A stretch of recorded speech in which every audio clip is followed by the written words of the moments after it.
on your left here in just a moment. This ground that we're currently passing is currently being allotted, we call it the Van Trust Supplier Park, so the developer is Van Trust, and these are all is ground that could be used for the suppliers to be located close to Intel. Any additional questions?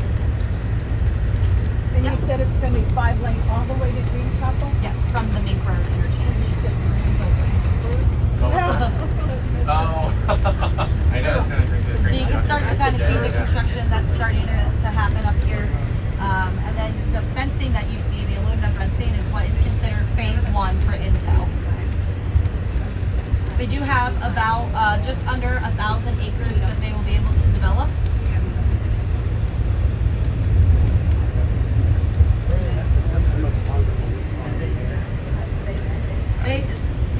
Yeah, a few years. They're one of the last to be able.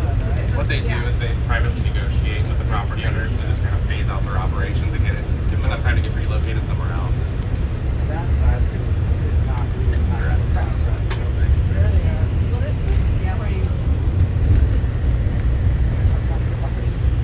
Yeah, so one thing that you're going to start seeing, I know we've talked a lot about streetscape and things that happen behind the horse fence between private development and the road.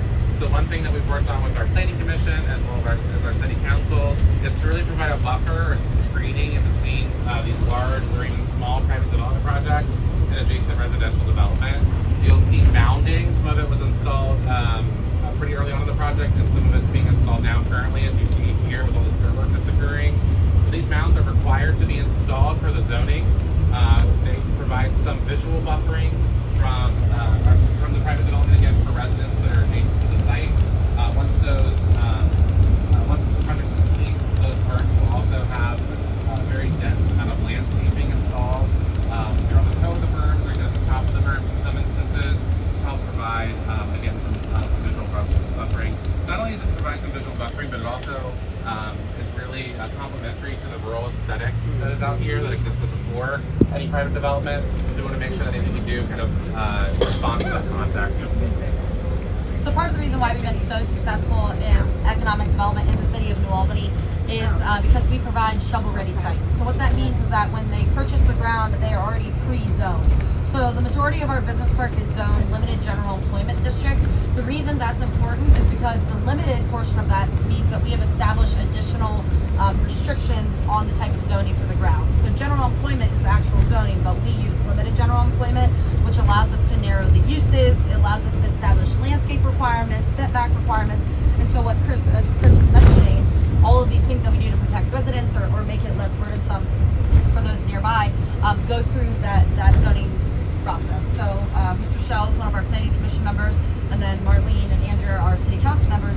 They help us get those rezonings through. So it starts at planning commission and sometimes through an advisory board before that, and then city council takes the last act on that.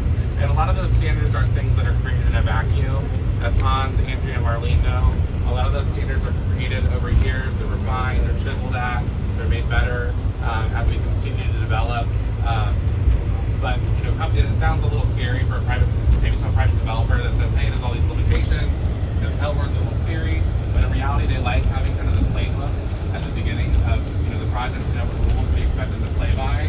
It helps set the proper expectations early on and eliminates a lot of risk, which is very, very important in the private sector. Can you talk a little bit about how the wastewater treatment will be situated for a big facility like the Intel plant? Does it go to municipal wastewater, or how's that going to be handled? So as far as their process water, that's something that they have to do internally that we don't fully look at. And there's different requirements that they work with Franklin County Public Health to meet that. So we have a contract with Franklin County Public Health for sewer inspections and wastewater inspections and things like that.